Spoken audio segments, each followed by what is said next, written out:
Dear students, today we will learn the barriers to communication. A barrier is nothing but an obstacle, hindrance, or noise that occurs at any stage in the communication process and disrupts communication. Barriers are of many types and occur in all places. Today we will learn the 5 major types of barriers.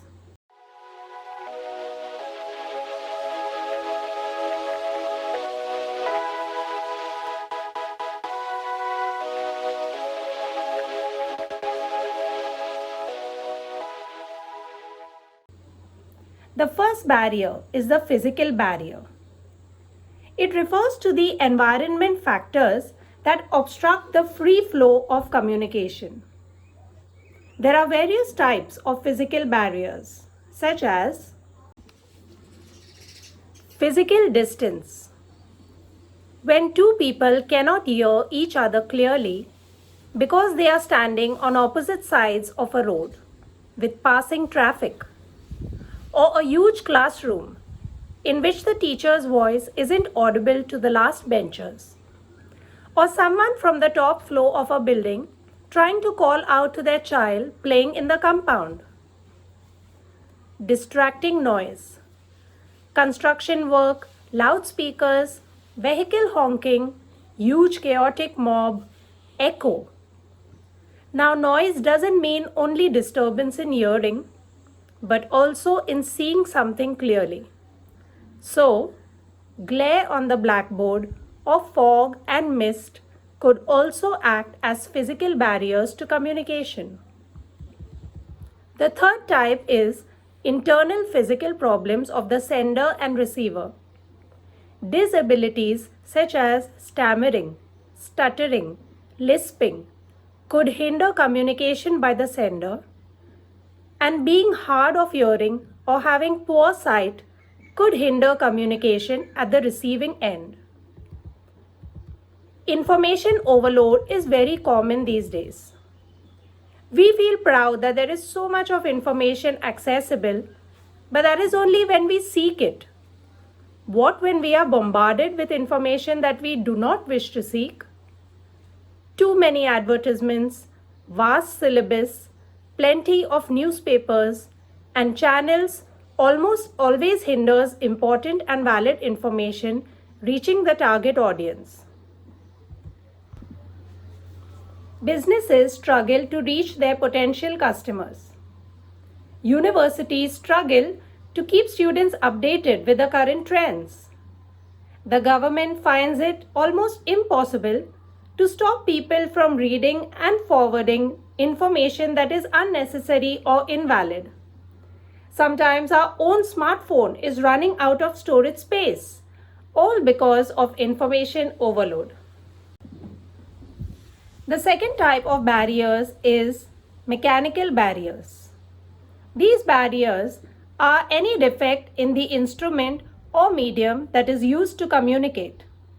From crackling noise in speakers, poor mobile network, disturbance on the screen, power failure, echo in the mic, etc. All these cause obstacles in clear transmission of messages. The third type of barrier, semantic barriers, which are caused due to use of confusing words, tricky phrases, and ambiguous sentences in any language. Same spelling, different meanings. Minute, minute. Wind, wind. Same pronunciation, different meanings, such as sea, fair, as in fair-skinned, enjoyed being at the fair, or it isn't fair. Tire, verb as well as noun. Record, I record songs every day. I broke the record. Transfer, I transfer the money to him monthly. I accepted the transfer. Adjectives and adverbs which mean different things to different people. Early, at 9 a.m. or at 11 a.m.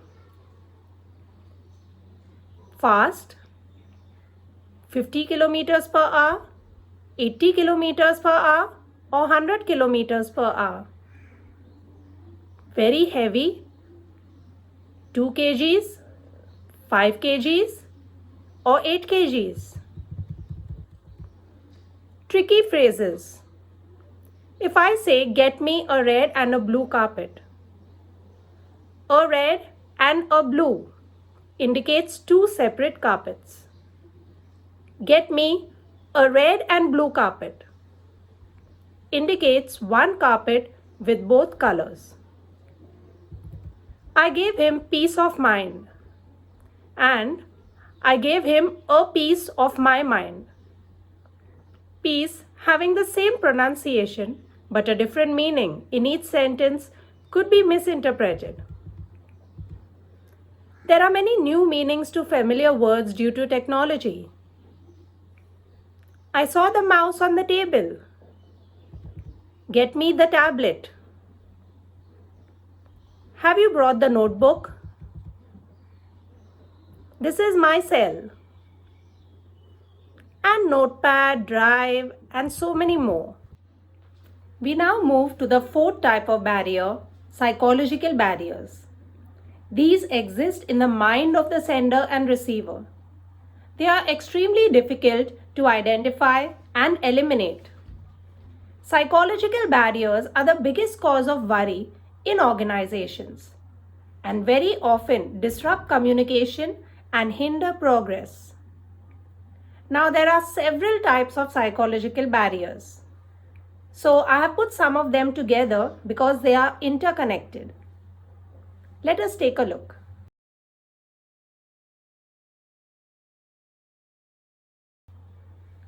Who am I? What am I worth? Humans evaluate everything, including themselves. Many people have a self-esteem which could be either too low or too high. We don't trust in our own uniqueness and keep comparing with others.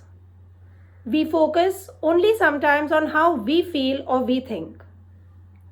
We identify ourselves and evaluate others on the basis of what we possess and what we have achieved, and fail to reach out to those who don't fit in the same circle.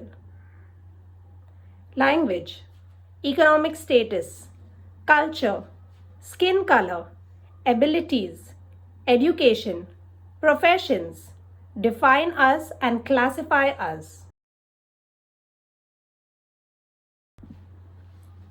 More than 80% of health problems are psychological in nature. We have seen so many examples of people who have overcome this barrier with great courage and don't let it get in their way.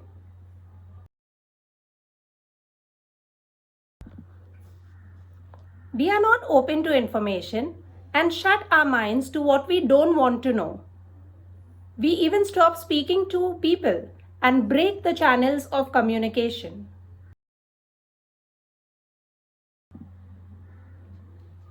New role, new technology, new rule, new use of an application, new job, new neighbors, new situation, new boss, new teacher, new class. Did any of these changes ever affect the way you communicated? Did you stop communicating and withdraw due to resistance? Many do. Very often people do not speak because they are afraid to. What should I say? How should I say it? How much should I say? Will I get a response? Will I be appreciated and acknowledged? So much fear in one's own ability to share thoughts and ideas, to inspire others, and to connect to people. Students don't approach teachers. Employees stay away from their boss. Children shy away from parents. and we have traveled for months and years mechanically each day without even speaking to our co-passengers. A collection of books, study material, newspaper cutouts, files in our phone, and number of friends proves how open-minded we are. The fifth type is socio-cultural barriers. We are all shaped by the society we live in.